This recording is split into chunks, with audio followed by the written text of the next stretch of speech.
All right. Good evening, everyone. Hope you are having a great evening. Wow, just noticed I got some weird stuff going on with my green screen up there, but can't fix it now. You'll have to ignore that line across there.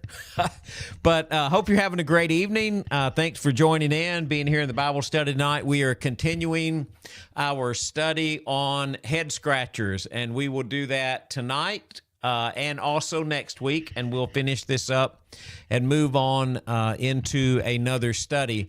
But tonight I wanted to spend some time looking at Luke chapter 14, verses 25 through 27.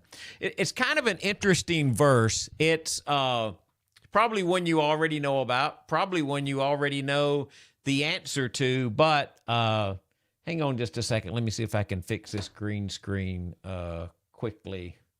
I don't know that I can. See if that didn't help. That's just a lighting issue. Probably when you already know the answer to, very honestly, probably not going to be anything as a surprise here.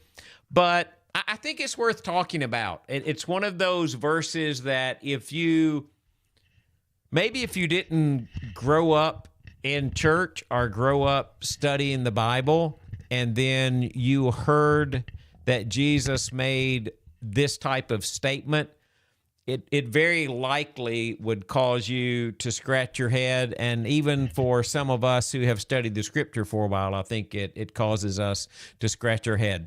So Luke chapter 14, verses 25 through 27. If you have a Bible, turn over there. Maybe you have one on your phone. Maybe you have a printed Bible in your hand. That'd be cool, too. If you don't have one, I'm putting it on the screen. Hopefully that is be large enough for you to see it. So I'm at the top of the screen in, actually, it's pretty interesting because the verse that I wanted to have you at is been switched. So let me get there for you. Luke 14:25. I'll get to that verse in a minute. So it's called The Cost of Being a Disciple. I'm right here at the top of the page if you're following along.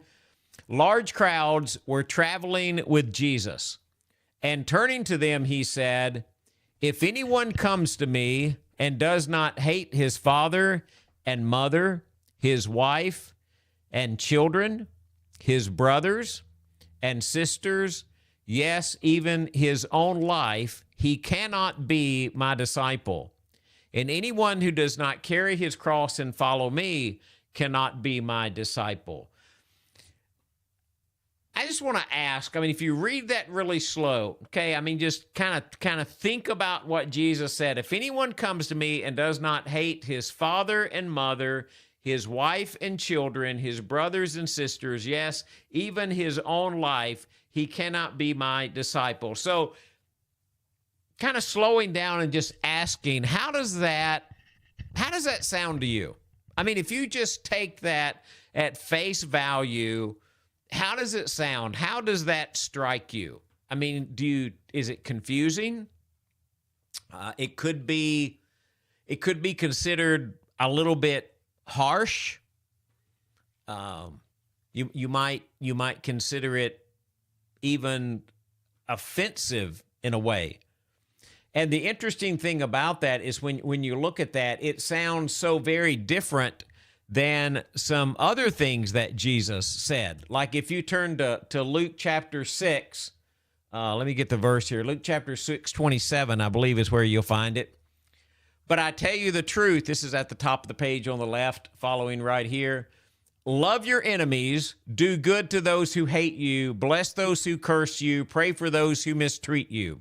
If you go further down in that chapter, Luke chapter 6, verse 35, down at the bottom of the page here, he's going to say the same thing. "Love your enemies, do good to them, and lend to them without expecting to get anything back. Then your reward will be great, and you will be sons of the Most High, because he is kind to the ungrateful, and wicked. Be merciful, just as your Father is merciful." So when you read those and you're thinking, okay, Jesus tells us to love our enemies. He tells us to treat them well.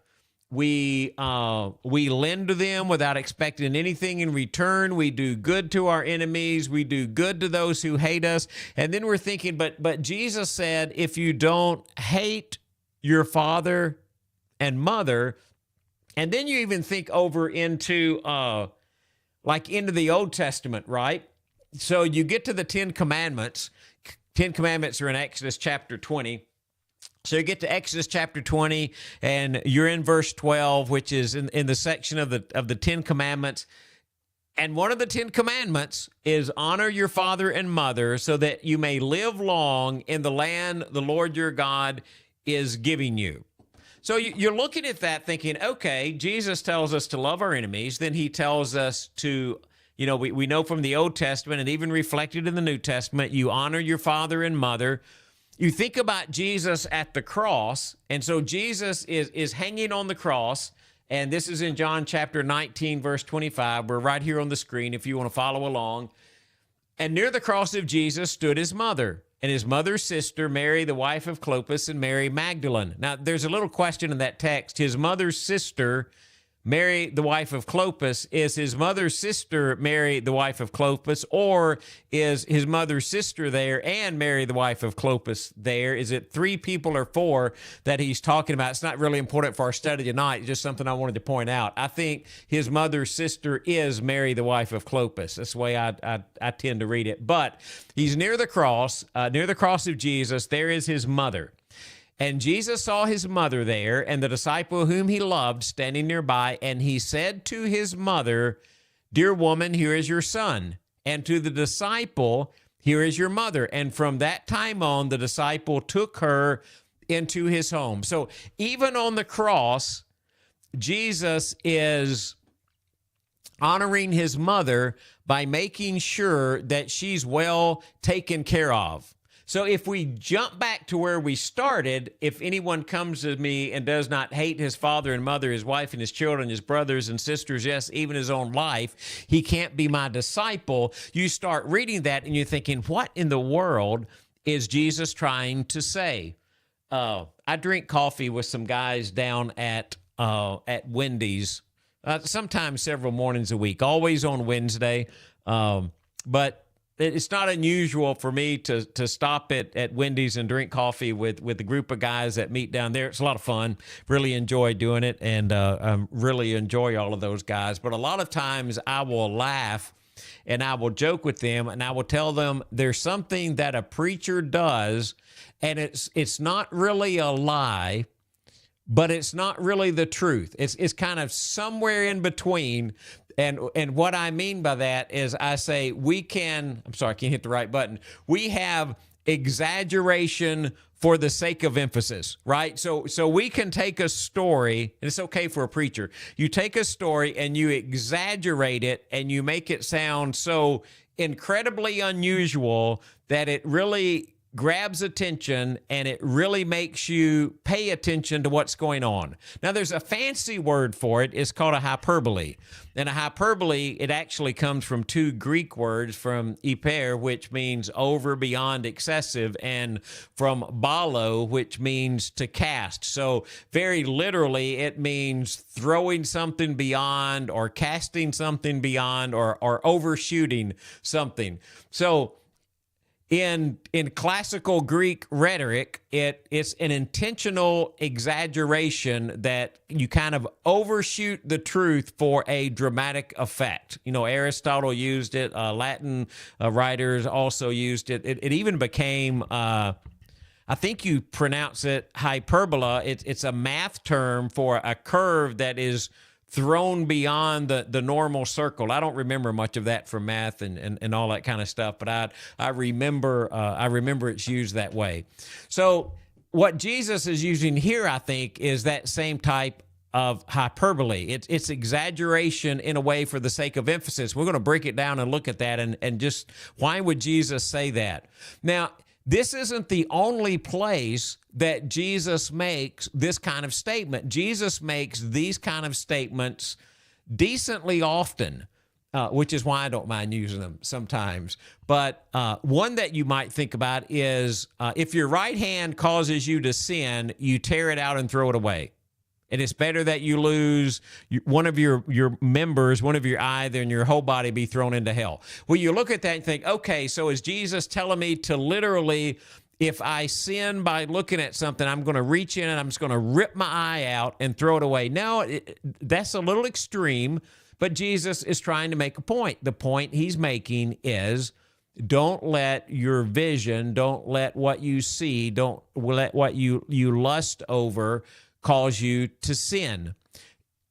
You might think about this one in Jesus' teaching. He says it's easier for a camel to go through the eye of a needle than for a rich person to enter the kingdom of God. That's an hyperbole. Now, I know some people think, well, there was a gate in Jerusalem. It was called the Eye of the Needle, and you had to unload the camel, and the camel had to get down on its knees and push the camel through, and you reload the camel. Well, there's not a lot of historical evidence for that I've been able to find. I think Jesus means the camel. I mean, you've got like maybe the tiniest opening that you can possibly imagine, the eye of a needle.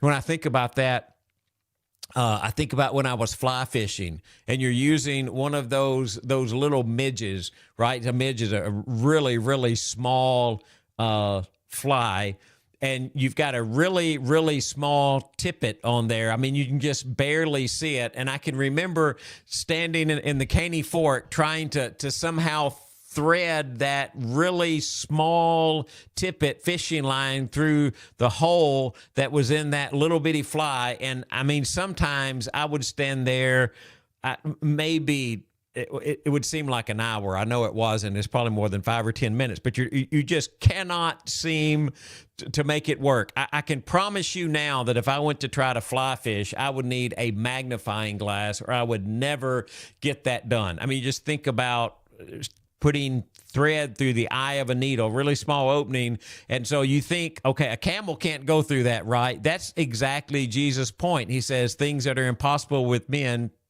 are possible with God. You've got maybe the tiniest opening and the largest animal in Palestine. So, I mean, it's a really, if you're honest, it's really kind of an absurd picture. I should have gone to AI tonight and made it create a picture like that. It's kind of absurd that you can think about anything like that. Or if when he's talking to the Pharisees and he said, "You blind guides, you strain out a gnat and swallow a camel." Again, it's kind of like this little biting, humorous image. You know, they're obsessed over every tiny, small religious detail, which is the gnat, but they've ignored the massive issues of justice and mercy, and that's like the camel. So it's the contrast again between a really small, tiny insect and a really large animal. So Jesus uses those type of hyperboles to really drive home a point in his teaching. And I think this is one of those where he's really trying to drive home a point. Remember, large crowds are following Jesus, and right after this verse that we're looking at, he's going to talk about building a tower or going to war. It's about counting the cost of discipleship. So when we get to this verse and we start looking at it, one of the first things that pops up is we ask, well, what does he mean by hate? Maybe he's got a word there that doesn't mean hate. Well, he has a word there in Greek. Jesus would have been speaking Aramaic, but in Greek, the word that is written there is very literally the word that means hate. I mean, if I would try to show you a Bible word study here, and to hate, to detest, disfavor, disregard, and there is the Hebrew word that is probably behind this word, and I know this doesn't make it's probably this word right here, but it means to hate, to scorn. But there are times that it carries this meaning where it's not really hate as much as it is maybe we don't like somebody hardly as much. But I don't think we need to worry about whittling the meaning of the word down to try to make it sound better, because it's a hyperbole. Jesus is trying to make a point. You know, you might think of you might think of these verses when you think about that. So there's this verse, and this would be the Old Testament. So this is the Old Testament word behind the Aramaic word, behind the word that's used for hate, that's written in Luke where we were reading. So Jacob went in to Rachel also. This is Jacob and Rachel and Leah. And he loved Rachel more than Leah, and he served Laban for another 7 years. Now, if you remember the Old Testament story, Jacob is serving Laban for 7 years. He's supposed to marry Rachel because he loves her. When it gets time for the marriage, Laban switches. I don't know how this happens, by the way, but Laban switches Leah for Rachel. So he marries Leah. Then he finds out it's Leah, and he's going to serve another 7 years for Rachel. And so there's this dichotomy going on with these two women. And I just want to get to this last part here. When the Lord saw that Leah was hated, he opened her womb, but Rachel was barren. When the Lord saw Leah was hated, well, I'm not sure that Jacob hated Leah. He just didn't love her as much as he loved Rachel. So that's where we get some of the idea where it means just to love less. This is another one. And I actually did a text comparison on this. I'd like for you to be able to see it. But if a man has two wives, the one loved and the other hated. I misspelled that on that, by the way. But if we switch over here and look, I don't know if I can make this large enough that you can see this. Let me try to increase the size a little bit. I think this is really interesting because when you go through and you start looking at Luke chapter, well, it went to the wrong verse again. So let me get to the right verse.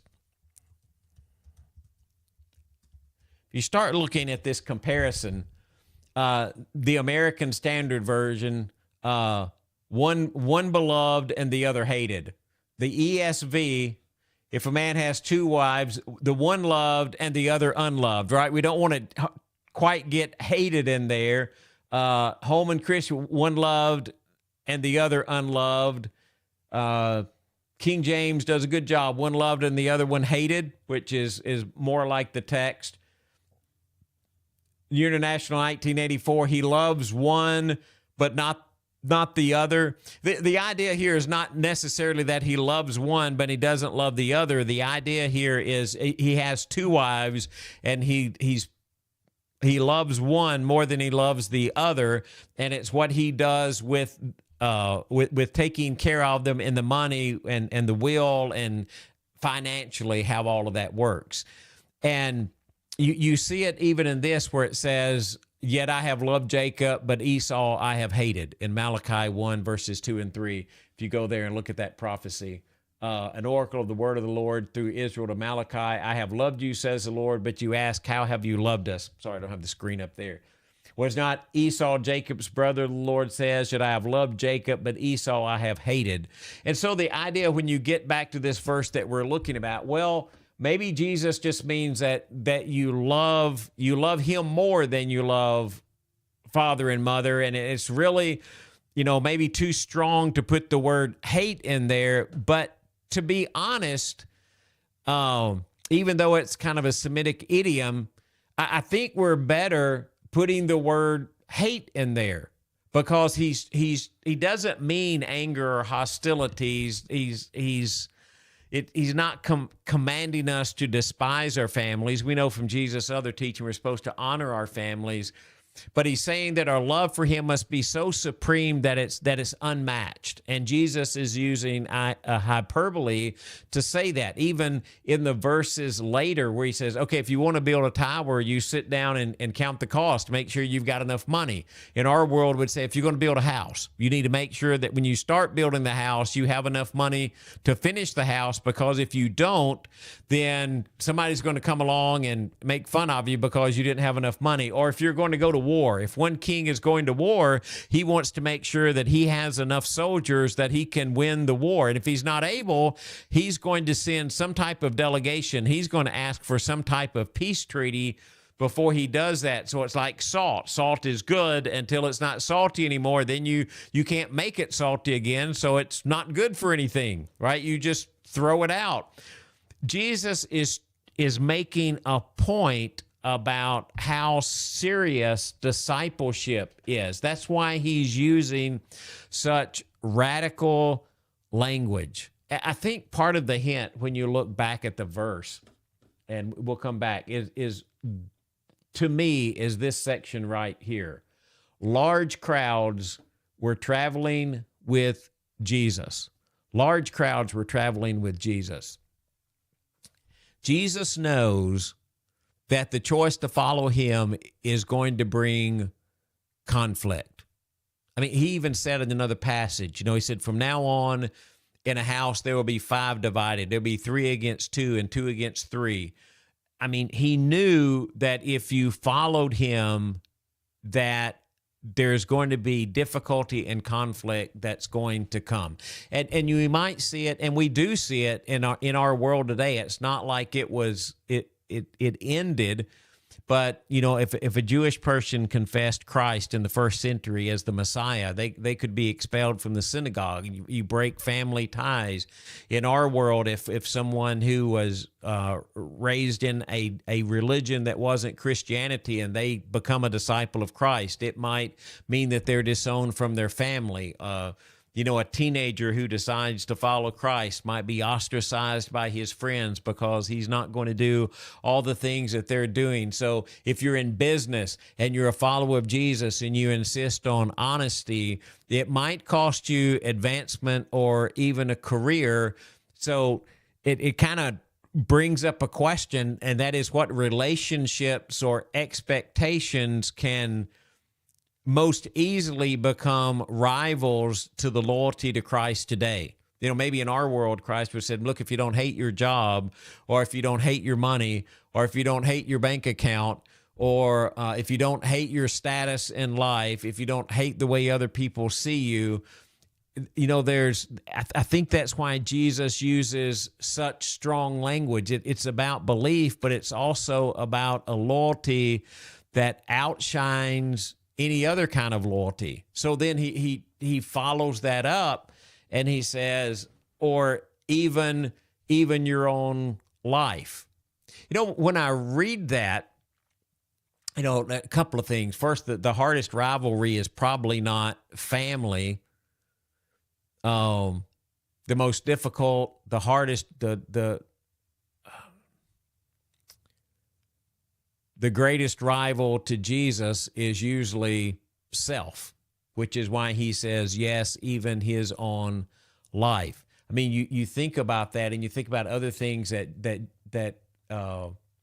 have been used as an example for that, just kind of looking at text, right? So in Ephesians chapter 5, he's talking about Christ in the church. He's using this relationship between husband and wives to show the mystery between Christ and the church. I don't want to get into all of that. I just want you to see this section down here in verse 28, down here at the bottom. It says, in the same way, husbands ought to love their wives as their own bodies, for he who loves his wife loves himself. After all, no one ever hated his own body, but he feeds and cares for it just as Christ does the church. But you read that verse, then you jump back over here and you say, and Jesus says, even his own life. I mean, Jesus understands this great desire we have to maintain our life, about what is so important to us. There was a missionary I read one time, I think his name was Jim. If I remember right, and I'm sorry, I'm going from memory here. I think his name was Jim. I think he was a missionary to Ecuador. But he said something like this. He said, he is no fool who gives what he cannot keep to gain what he cannot lose, right? That's a really good statement. So what does it look like in your daily life to love Jesus more than yourself, or more than your ambitions, maybe more than your security, even more than your comfort? And those are really difficult questions to ask, but they're the type of questions that Jesus is pressing us to when he says, if anyone comes to me and does not hate his father and mother, his wife, his children, his brothers and sisters, yes, even his own life. So what difference does any of that make? Well, a couple of things, okay? Number one, trying to keep this to 30 minutes. Number one, don't take this out of context and imply that Jesus is somehow teaching us to mistreat our families. Jesus is not calling us to cruelty. Jesus never calls us to cruelty. This passage, with the crowds following him in the context of what he's saying, what he is calling us to is absolute loyalty. Our decision to follow him must be first. If that costs us family, friends, even our own life, we must love Jesus more than anything else. And so, but there's this paradox, okay? And it's kind of, I think it's an interesting paradox. It's not really brought out in the text here. It's just something I think through, and I'm thinking through this. If we love Christ first and we love others the way that Christ calls us to love others, we actually love family better than we would before we became believers. Now, we can love family better, but that doesn't mean family is going to love us better. Family may reject us. That's why we have to love Jesus more than father and mother, brothers and sisters, wife and children. No, they got those out of order. But from our standpoint as followers of Jesus, the paradox is we would actually love them better. So, because we're supposed to love with his love, which is the kind of love where we even love our enemies. We love with patience and we serve with humility. We reflect the nature of Jesus. So some of the things that compete with our devotion to Christ, we can actually do better when we follow Christ first, and those things became second. But we have to be honest with ourselves and ask, what are the relationships in our life that competes with Jesus? What are the things that maybe we're not willing to give up? And so what does it mean for you to carry your cross? So you just kind of take a quiet moment, when this class is over, and think about that. What in your personal relationship really hinders you from being totally devoted to Jesus? What's the personal ambition you have that might compete with Christ? What are the things that you hold in your heart and you just can't seem to let go? Those things where you need to reorder your life in a different way, so that you can look at this verse we started with and we understand it in context. If anyone comes to me and does not hate his father and mother, his wife, his children, his brothers and sisters, yes, even his own life, he cannot be my disciple. And again, it's probably a verse that you've heard many, many times in the past, and hopefully you will take to heart in the future as well. And you understand the kind of the nature of Jesus' teaching and how he's using hyperbole to try to drive home a point. But sometimes the way that we drive home points better is with hyperbole, which is exactly what Jesus is doing here. So I just think it's kind of a head scratcher, not a great head scratcher, but one that honestly I think we need to step back from sometimes and just look at that verse and ask ourselves, what is it that challenges the loyalty that we should have toward Jesus? So Sunday morning, if you want to tune in for the live stream, Sunday morning at class, I don't have a slide for this, but next week is actually the Day of Atonement on Sunday morning. We're just going to take a look at the Day of Atonement and just talk about what it means, how it's fulfilled in Christ, so that when the Day of Atonement gets here next week, you'll just appreciate what it is, what it has been, and how it's been fulfilled in Jesus. So we'll look at the Day of Atonement on Sunday morning at class. That's 9 o'clock.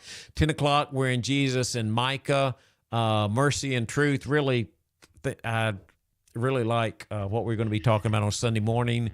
If you are a member of Clarksville Highway, you know that our crowd will be light. We have Camp Bacon this weekend. Really looking forward to that. Put that on your prayer list. I really love Camp Bacon. And hey, if you're in our area, I think we still got a couple of empty spots. If you want to send somebody to Camp Bacon, get in touch with me in 3rd through 12th grade. We'll see if we can make that happen.